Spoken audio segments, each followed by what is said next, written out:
What's up mga kayami? Welcome back sa aking channel. At kung bago lang po kayo sa aking channel, please subscribe, like, and share, and hit the notification bell para updated kayo sa mga susunod ko pang videos.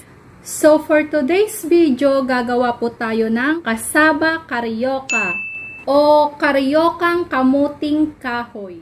Itong gagawin nating karyoka o lulutuin natin ay pwede po nating gawing negosyo o pwede po nating ibenta.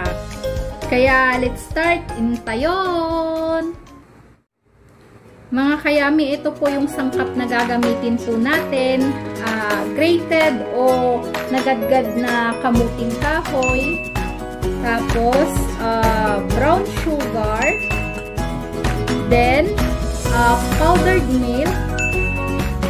Tapos, gagamit din po tayo ng barbecue stick at cooking oil. Yan yung mga sangkap na gagamitin natin mga kayami. Kaya, ang una natin gagawin, kailangan muna natin i-drain o tanggalin muna natin yung sabaw or katas ng kamuting kahoy. Pigain lang po natin. Bakit kailangan natin tanggalin o i-drain yung katas ng kamuting kahoy? Kasi pag hindi mo tinanggal yung katas ng kamuting kahoy, madi-deform po yung shape niya. Kumbaga mag-iiba po yung shape ng kamuting kahoy pag prinito mo na po siya. Magiging wasak po pag hindi mo po piniga yung kamuting kahoy. Kaya kailangan mong tanggalin yung katas niya. Mga kayami, siguraduhin nyo lang po na malinis yung kamay nyo para malinis din yung gagawin yung pagkain.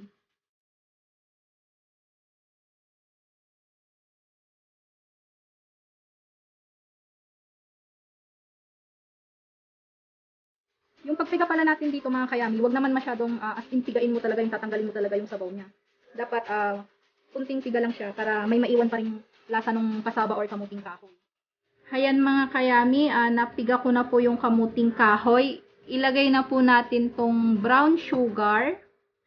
Itong brown sugar, wag po nating ilalagay lahat dahil gagamitin po natin pang-coated mamaya. I-mix lang po natin. Haluin lang po natin mabuti. Pag na-mix na po natin yung sugar dun sa may kasava, lagyan na po natin siya ng powdered milk. Mostly, yung mga iba na gumagawa nito, hindi po nila nilalagyan ng powdered milk. Pero, yung sa akin kasi, lalagyan ko siya ng powdered milk para siguradong babalikan ka ng customer mo o siguradong babalikan ka nung bumili sa'yo. Kasi, malalasahan nila na may gatas siya, ganun. Hindi lang tamis yung nalalasahan nila, may kasama pang malinamnam kasi may gatas. Ayan, haluin lang po natin.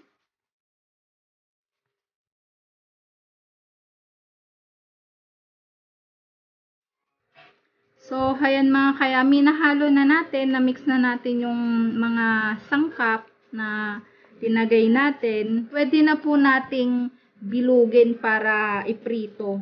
Sa totoo lang mga kayami, mas masarap talaga ang kasaba na karyo kapag linagyan mo siya ng powdered milk. Mas malasa kasi. Bilugin na po natin.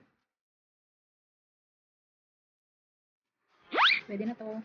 So, ayan mga kayami, nabilog ko na po siya. Pwede na po tayong magprito. Ayan mga kayami, magpainit lang po tayo ng mantika. A few minutes later. Mainit na yung mantika mga kayami, kaya pwede na po tayo magprito. I-coated lang natin yung pinilog natin kamuting kahoy kanina sa may asukal. Ayan. Tapos, ipito na natin. Ulit. Tapos, ipito. Alalay lang sa apoy mga kayami para maluto po hanggang sa loob. So, ayan. Baliktarin na natin.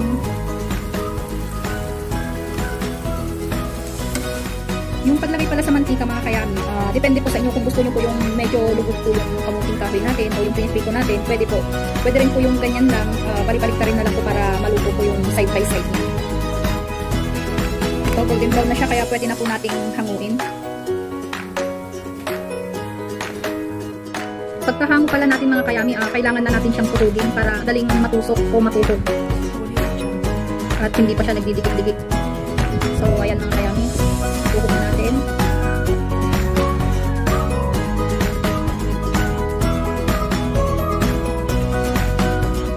A few minutes later. And that's it. Luto na po ang ating kasabang karyoka o karyokang kamuting kahoy.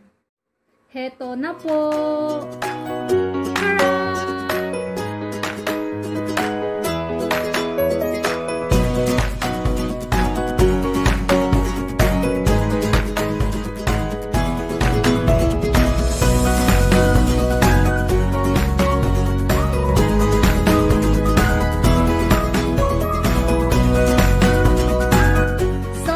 Hanggang dito na lang mga kayami. Thank you sa pagsama sa aking magluto ng kasabang karyoka at sa lahat ng sumusuporta sa mga videos ko.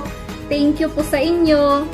And don't forget to like and subscribe and hit the notification bell para updated po kayo sa mga susunod ko pa pong videos. So, hanggang dito na lang mga kayami. Thank you. Bye-bye.